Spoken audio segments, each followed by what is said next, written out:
আজ এক্সামের দ্বিতীয় দিন ছিল, তাই সকাল সকাল উঠেই চান করে রেডি হয়ে গেলাম এবং খাওয়া দাওয়া করে বেরিয়ে পড়লাম হাঁটতে হাঁটতে বাস স্ট্যান্ডের উদ্দেশ্যে, কারণ আমাকে পরীক্ষা দিতে যেতে হবে। তাই আমি বেরিয়ে পড়লাম এবং বাস স্ট্যান্ডে এসে একটা বাসে উঠে বাজারে চলে এলাম। বাজার থেকে টোটো ধরে নিলাম কলেজে যাওয়ার উদ্দেশ্যে। অবশেষে কলেজে এসে পৌঁছালাম।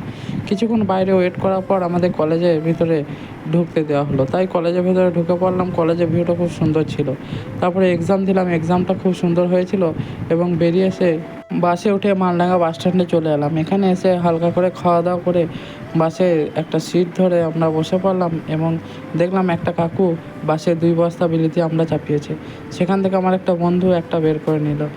তারপরে রাস্তার ধারে ভিউ দেখতে দেখতে সবার সঙ্গে গল্প করতে করতে বাড়ির দিকে রওনা দিলাম। তারপরে অবশেষে বাজারে এসে নেমে দেখছি দারুণ মেঘ করেছে, তাই চলে এলাম বাস স্ট্যান্ডে। বাস স্ট্যান্ডে কিছুক্ষণ ওয়েট করার পর একটা বাস পেয়ে গেলাম। বাসে উঠে আমি বাড়ির দিকে যাই। তোমরা চ্যানেলটা সাবস্ক্রাইব করো। বাই।